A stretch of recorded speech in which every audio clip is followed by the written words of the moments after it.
Assalamualaikum warahmatullahi wabarakatuh. Waalaikumsalam warahmatullahi.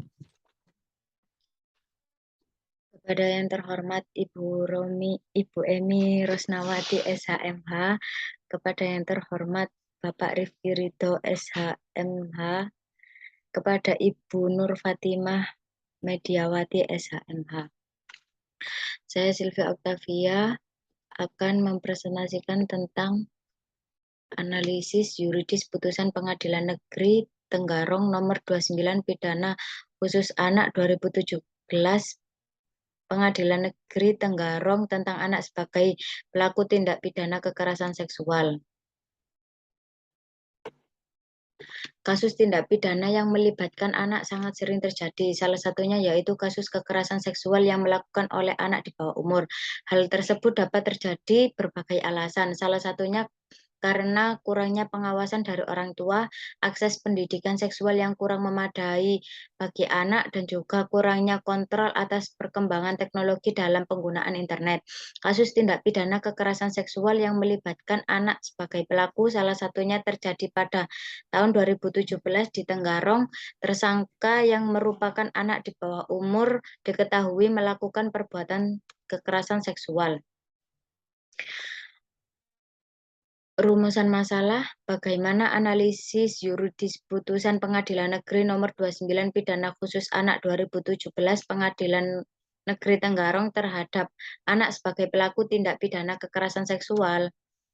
Perbedaan antara penelitian terdahulu dengan penelitian yang dilakukan oleh penulis adalah penelitian terdahulu hanya membahas pengaturan hukum dan sanksi yang dijatuhkan pada anak pelaku kekerasan seksual. Sedangkan penelitian yang dilakukan oleh penulis adalah menganalisis putusan pengadilan tentang anak sebagai pelaku tindak pidana kekerasan seksual terkait putusan Pengadilan Negeri Tenggarong nomor 29 pidana khusus anak 2017 Pengadilan Negeri Tenggarong dengan memperhatikan Undang-Undang Sistem Peradilan Pidana Anak nomor 11 tahun 2012.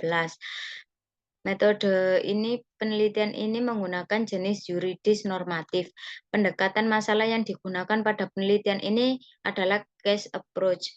Bahan hukum primer yang digunakan Undang-Undang nomor 1945, Undang-Undang nomor 11 tahun 2012 tentang Sistem Peradilan Pidana Anak, Putusan Pengadilan Negeri Tenggarong nomor 29 pidana khusus anak 2017 Pengadilan Negeri Tenggarong. Bahan hukum sekunder dari jurnal artikel.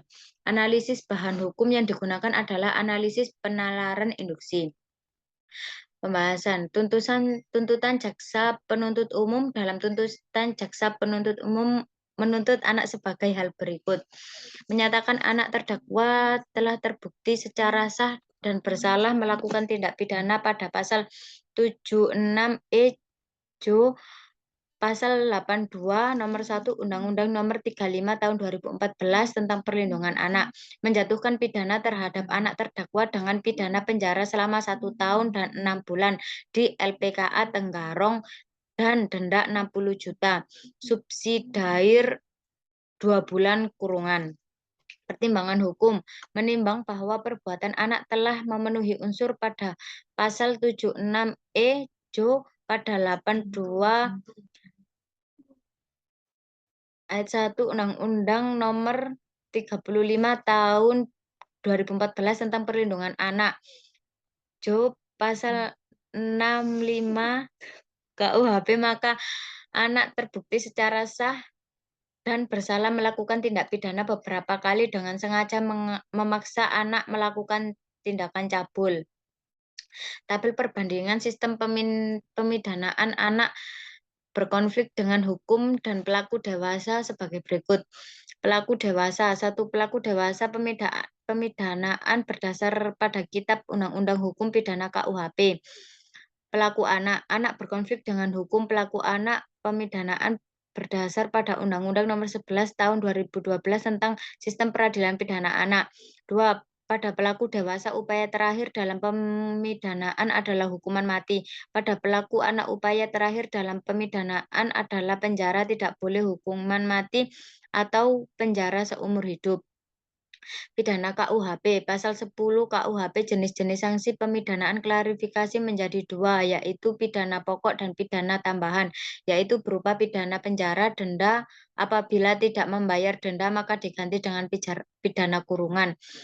Pidana di Undang-Undang Sistem Peradilan Anak, Pasal 71 Undang-Undang Nomor 11 Tahun 2012 Sistem Peradilan Pidana Anak, jenis-jenis sanksi pidana diklarifikasikan menjadi dua, yaitu pidana pokok dan pidana tambahan. Pidana pokok berupa pidana peringatan, pidana bersyarat, pembinaan pada lembaga pelatihan kerja, pembinaan dalam lembaga dan penjara, sedangkan pidana tambahan berupa perampasan keuntungan yang diperoleh dari tindak pidana pemenuhan kewajiban adat.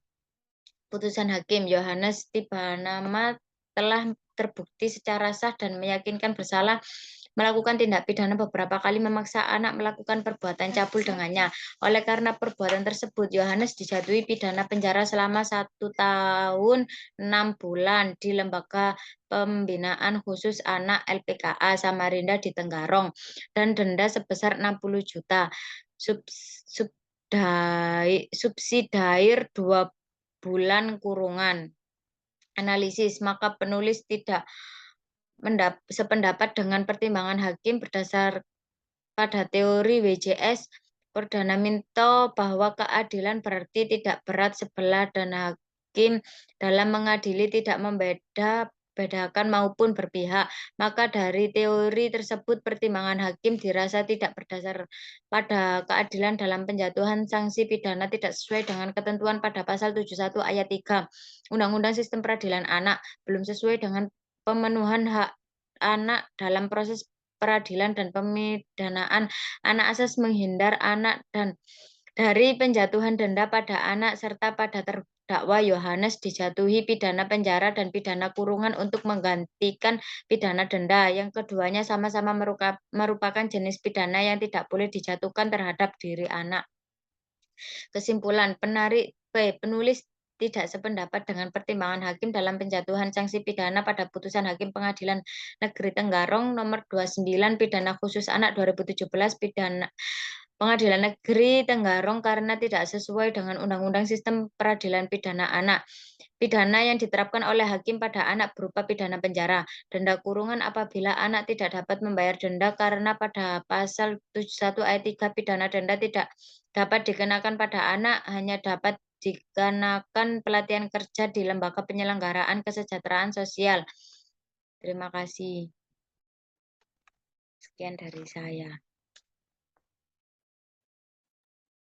Terima kasih, Bu Fat. Iya, Bu Emi. Assalamualaikum, Mbak Silvi. Waalaikumsalam. Mbak Silvi, apa bedanya analisis Mbak Silvi itu dengan analisisnya Faiza? Tadi Mbak Silvi pasti mendengar analisis Faiza ya, karena ada di satu tempat. Oh, Ya nggak ono foto ae. Bedanya apa, Mbak? Bedanya yang baca. Pak Ri, salah. Kalau kesamaannya sama-sama tidak setuju dengan putusan hakim yang menjatuhkan sanksi lebih ringan dari yang diminta atau yang dituntut jaksa, gitu kan, Mbak? Iya, Bu. Nah, terus bedanya apa? Saya fokusnya soalnya kepada pelaku, Bu. Iya, Mbak Faiza tadi juga pelaku. Mbak Faiza tadi korban, Bu. Saya pelaku. Kalau Mbak Silvi pelaku? Iya, Bu. Oke, tuntutan jaksa berapa, Mbak? Tuntutan jaksanya 1 tahun 6 bulan, Bu. Oh, kemudian hakimnya? Sama, Bu. 1 Hah? tahun 6 bulan. Oke, berarti kalau kaidah dalam hukum pidananya apa itu, Mbak? Namanya? Bahwa hakim memutuskan tidak di luar dari yang diminta, itu apa namanya?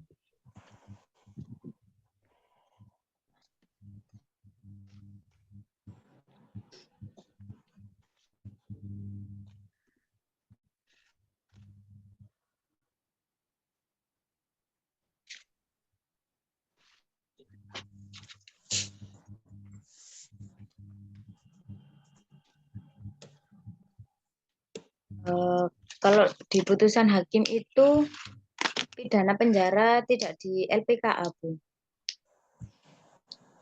Di jaksa.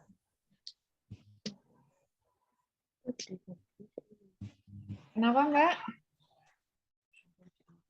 Kalau di putusan hakim itu pidana penjaranya tidak di LPKA, Bu. Intinya Mbak Cindy ini tidak sepakat dengan putusan hakim, harusnya lebih berat, gitu kan? Iya. Berarti perspektif pelaku atau perspektif korban? Karena tadi Mbak Faizah katanya perspektif korban.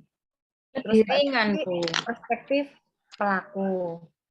Kalau melihat perspektif korban, maka hukuman bagi pelaku yang terlalu ringan dalam tanda kutip itu tidak adil, dianggap gitu kan? Ya, Nah ini Bu. kan sama, berarti dengan punyanya Mbak Faizah, berarti nggak berbeda kan? Hanya beda case di Pengadilan Negeri Tenggarong sama Padang Pariaman, benar nggak? Enggak, Bu. Soalnya kan saya ini di pelakunya, Bu. Kalau Mbak Faiza di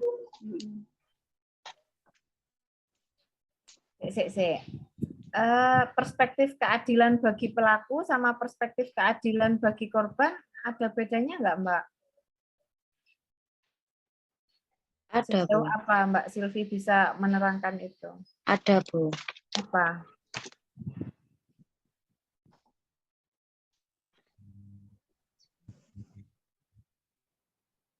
Kalau yang perspektif di pelaku itu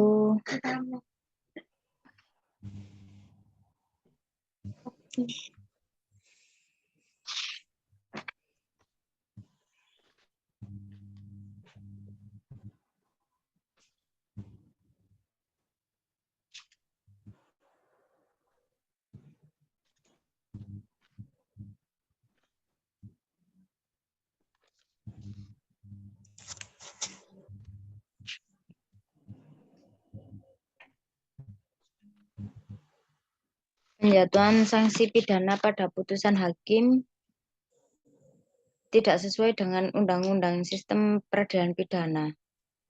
Penjatuhan sanksi bagi pelaku seharusnya lebih rendah karena pelaku anak.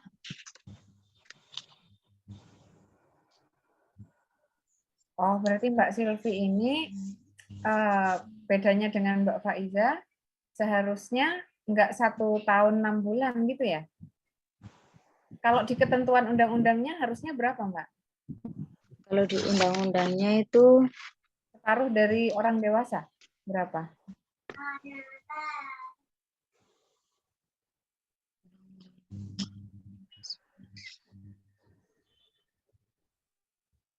kalau yang anak itu tidak boleh diberi denda, Bu.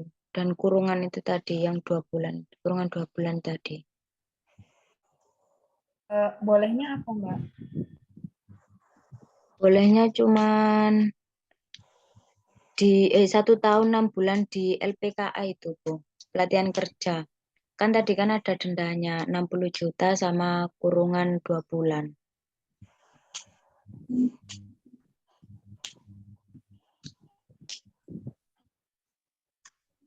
Oke. Mungkin Pak Rifki dulu. Bingung, Mbak. Karena Bupat saya tadi. iya, saya juga agak bingung gitu, Dem. Jadi gini, Bupat, yang dimaksud Mbak Silvi ini untuk ini ada tabel ini dalam KUHP ini kan ini Pak pasal 10 KUHP jenis-jenis pidana ada ini ya. Kemudian kalau yang pelakunya anak itu pidana yang ada di sistem peradilan pidana anak di mana kalau ada suatu tindak pidana yang dilakukan oleh anak yang kumulatif, artinya dijatuhi pidana penjara juga, kemudian juga dijatuhi pidana denda. Kalau ada hukuman kumulatif seperti itu, kalau misalkan untuk orang dewasa, apabila tidak bisa membayar denda, maka diganti kurungan pengganti denda. Tetapi dalam sistem peradilan pidana anak itu kalau ada penjara dan denda, maka denda itu tidak apabila tidak bisa mengganti membayar, maka diganti dengan latihan kerja. Ya, latihan kerja, tetapi hakim di sini ini menjatuhkan putusan pidana penjara kemudian denda kalau tidak bisa itu kurungan sebagai pengganti denda. Jadi di sini hakim itu memutuskannya itu tidak tepat, tidak sesuai dengan SPPA, Sistem Peradilan Pidana Anak. Yang dimaksud Mbak Silvi seperti itu, tetapi barangkali kalimatnya bulat kayak gitu, saya sudah berulang-ulang, Mbak Silvi ini sudah berulang-ulang ke saya, jadi ya sudah ini aja, diujikan aja, nanti sekalian dibenahi. Saya paham Bupati, ini kalimatnya juga bulat juga. Ya, berarti seperti itu ya Mbak Silvi ya. Itu yang harus dituangkan di situ, deskripsinya Mbak Silvi, sehingga yang membaca ini bisa mengetahui alasan kenapa Mbak Silvi tidak menyepakati putusan hakim tersebut.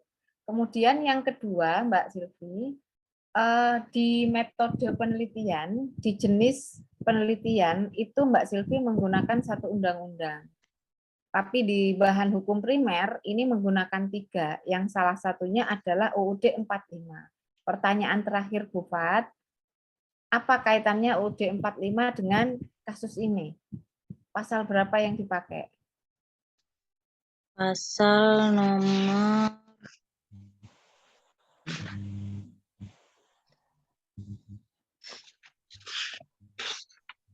ada kaitannya dengan Undang-Undang Dasar atau tidak, Mbak Silvi? Kalau tidak ada, ya ada. Pasal berapa? Pasal nomor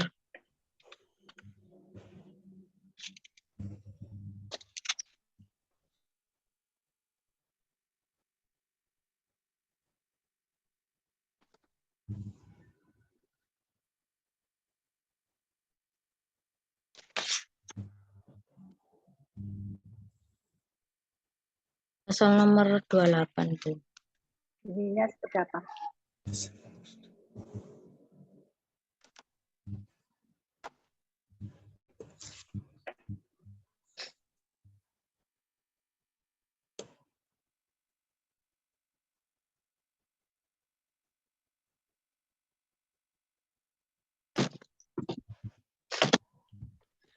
Hak seorang anak atas kelangsungan hidup, tumbuh, dan berkembang, serta mendapat perlindungan dari kekerasan dan diskriminasi. Pasal nomor 28B. Itu untuk pelakunya maksudnya Mbak, yang nggak boleh didiskriminasi gitu atau siapa? Itu di halaman berapa Mbak? Di halaman berapa? Di halaman berapa? 28B, Bu. Halaman Mbak. Halaman berapa? Deskripsinya Oh, halaman 20. Deskripsinya Mbak Silvi itu ada di halaman berapa itu pasal 28 itu? 33 Mbak Yu. Itu tak Pak De. Anak ta? Soalnya tak goleki gak ono. Ono, setiap anak beratas kelangsungan hidup itu loh. Pasal halaman 33. Ini sorry bahkan. Halaman 33 bukannya referensi Pak Rif? Oh, berarti halaman ini 33 KB. Halaman 33 itu referensi Pak. Oh, berarti halaman ini semuanya halamannya 33. Apa nih Pak? Ya halaman tulisannya ini 33 semua. Enggak, ada 30, ada 22. Enggak lah. Di tempat saya 33 semua ya. Yo, Pak, skripsine sapa sing sampean waca? Ya iki. Di saya ada loh Pak, tapi memang sampai 33. Cuma 33 itu referensi Pak. Mbak Halaman Silvi. 25 ngono. Ya, Bu. Ya Ada 20-an. itu di ininya ya. nggak ada. Setelah tabel Pak Yuwono. Saya nggak menemukan dari tadi, makanya saya tanyakan. Oke, mungkin bisa ke Pak Rifki dulu. Intinya, Mbak Silvi, Ya, kalau Bu. bahan hukum itu nggak dipakai, ya nggak usah dicantumkan. Itu simpel. Gitu. Ya, Bu. Kemudian di jenis penelitian itu hanya satu bahan hukum, sedangkan di bawahnya 3, berarti kan inkonsistensi namanya. Terus di situ KUHP ada nggak, Mbak, dicantumkan? UHP-nya ada, Bu. Ini yang tadi yang 28B ayat 2 itu halaman 24, Bu. Halaman 24, Oke. Bufat takutnya buka skripsinya sopo loh, Mbak. Enggak, Bu. Ini nggak ada, Mbak, di halaman 24 ini terkait analisis pertimbangan hakim. Nggak ada UUD 45 di situ. Ada, Bu, yang Undang-Undang Dasar telah mengatur mengenai hak anak dalam diatur pasal 28B ayat 2 yang berbunyi itu, yang di bawahnya tabel, Bu. Oh, oke. Nah, Bufat nggak jadi berhenti nanyanya. Kalau perspektif pelaku, pelakunya itu anak atau bukan, Mbak? Yohanes itu. Yohanes anak, Bu. Oke, kalau dikaitkan dengan pasal 28B ayat 2, bahwa Yohanes berhak atas kelangsungan hidup, tumbuh dan berkembang, serta berhak atas perlindungan dari kekerasan dan diskriminasi, korelasinya seperti apa, Mbak?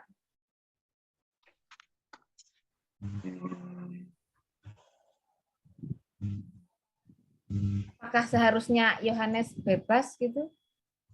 Nggak dijatuhi sanksi gitu? Karena kan perspektifnya Mbak Silvi perspektif pelaku, dikaitkan dengan pasal 28B ayat 2. Pesannya Bufat, kalau Harusnya bingung, kan hanya pelatihan kerja di LPKA itu, Bu. seharusnya hanya pelatihan kerja. Iya, Bu. Nah, pertimbangan hakim ketika menjatuhkan sanksi itu, akhirnya kok pertanyaannya sama kayak Pak Iza ya. Kenapa hakim tidak naruh di LPKA aja? Pertimbangannya apa, Mbak, di situ? Apakah karena sudah berulang kali gak kapok-kapok gitu, Pak? Ada nggak, Mbak? Karena tidak memperhatikan UU nomor 11 tahun 2012 itu, Bu. Kok gampang ngono jawabannya? Kok saya jadi bingung ya? Apa Pak Rifki dulu ya lah, Pak?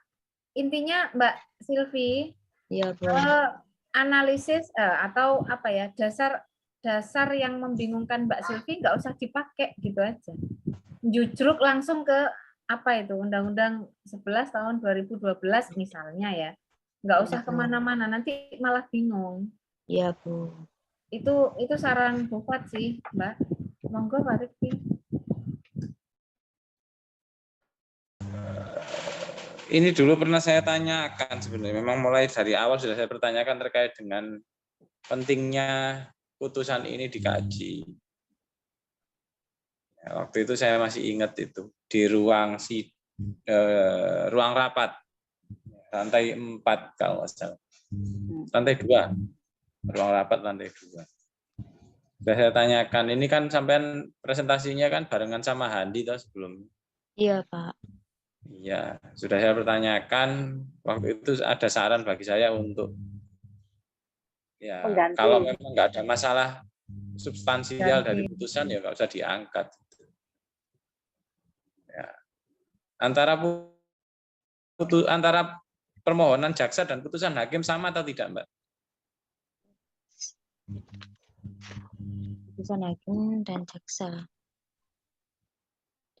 Tuntutan jaksa dengan putusan hakim itu selisihnya seperti apa? Ada selisih nggak? Selisihnya di LPK. Beda dalam tempatnya, Pak. Tuh. Ada selisihnya nggak?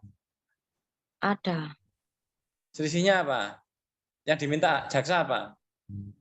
Yang diminta jaksa itu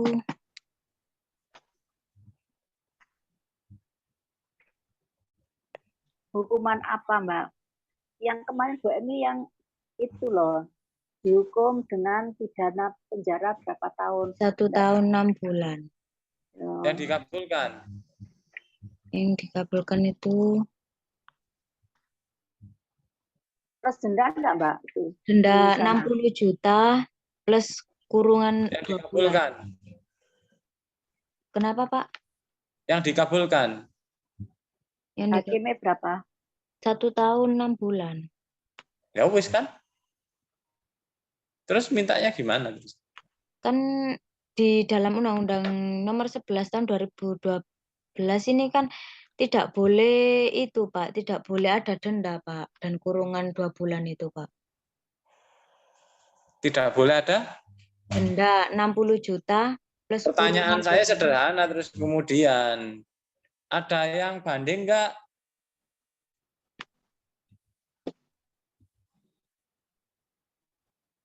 Tidak.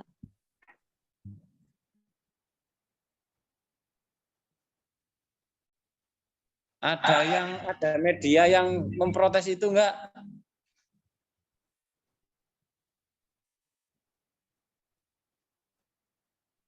Yang mempublikasikan putusan ini enggak? Tidak, Pak. Ada Komisi Perlindungan Anak yang memprotes putusan ini enggak?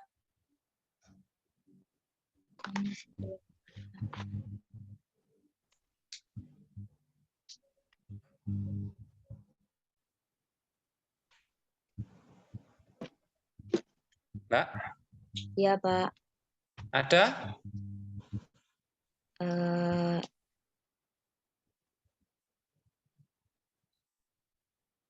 Tidak, Pak. Ada Komnas HAM yang memprotes ini enggak? Putusan ini enggak? Komnas HAM-nya tidak, Pak. Tidak, enggak ada masalah kan berarti? Kan persepsi semua ya akhirnya.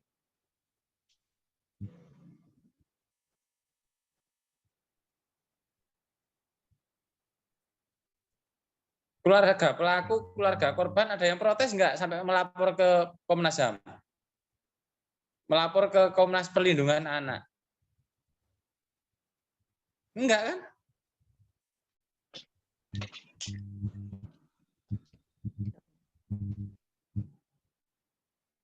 Itu sejak awal kan dari situ saya punya permasalahan. Saya baca masalahnya putusannya setelah itu. Tak lihat dan tidak ada masalah. Waktu itu kan langsung tak browsing kan waktu itu. Jadi Tapi gini enggak Pak apa-apa. Rizky, yang kemarin Pak Rizky itu yang waktu proposal minta diganti karena memang nggak ada yang dianalisis gitu ya. Nah kemudian Mbak Silvi ini berkali-kali sudah mencari ada berapa empat itu semuanya itu sudah benar semua Pak, sudah benar. Kemudian Mbak Silvi nyari, kemudian sudah nyari 4 itu diserahkan ke saya memang. Nah, kan yang 3 itu kan sudah tidak sesuai, ya udah ini aja dianalisa Mbak, tidak putusan hakim ini tidak sesuai dengan SPPA, sistem peradilan pidana anak tentang putusannya. Jadi yang kemarin itu sudah dibuang yang dengan pelajari waktu sempro kemarin. Terus kemudian yang ini Bu, aspek kan pendekatannya kasus juga toh ini Bu. Nah dalam pendekatan kasus itu kan rambu-rambunya sebenarnya. Itu sih sebenarnya. Kalau saya kan itu ya, soalnya apa yo? Pak, berarti saya paham Pak. Nanti saya cocokkan dengan saya masukan teman yang kemarin tadi. Sebenarnya kalau saya gini sih sebenarnya. Ini juga untuk teman-teman mahasiswa ke depan mungkin ya kita ya perlu menegaskan kalau untuk beberapa isu yang kalau itu memang jelas kayak tadi itu ya kayak ini mungkin ya kayak pabrik penelitian tertentu ya bedong ini pabrik itu gitu yang mending kita tolak sebenarnya sih. Iya. Terus habis itu ini kan wis kadung barang-barang wis kadung ya. Barang wis kadung ya kalau saya cuman apa ya perspektif apa gitu yang mau dimasukkan mungkin ya hanya bisa memperbaiki di situ sih dengan menggunakan perspektif tertentu. Kalau ini kan pakai Purwodarminto juga toh, Mbak Silvi. Iya, Pak. Nah, kalau sampai pakai Purwodarminto, aspek apa Purwodarminto itu, keadilannya Purwodarminto itu nggak bisa untuk untuk menakar hanya satu putusan, Mbak. Masalahnya. Karena di situ bahasanya Purwodarminto itu adanya kesamaan perlakuan bahasanya. Konsep adilnya itu. Kalau bicara tentang konsep kesamaan perlakuan ya sampai harus menghitung ini mau dikomparasi dengan putusan apa gitu. Jadi nggak bisa satu akhirnya. Kalau sampai pakai itu.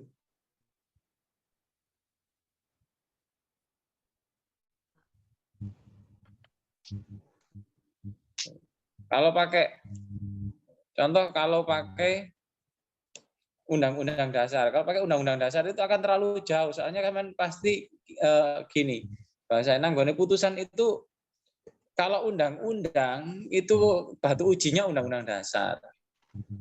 Pertanyaannya terus kemudian untuk putusan ini batu ujinya apa kira-kira yang paling pas? Saya kok nggak ngelihatnya itu undang-undang dasar ya. Soalnya masih ada undang-undang nomor 39 tahun 99 kalau ngomong HAM.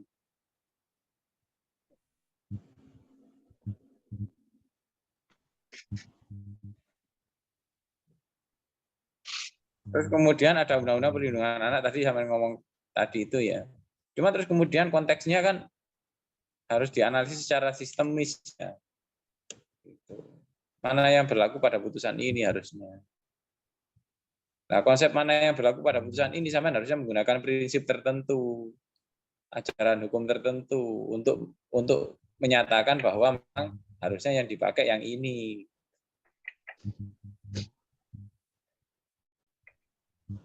Oke, Pak. Itu yang tidak dilakukan di tulisan ini dan beberapa tulisan kayak Pak Iza tadi itu juga sih.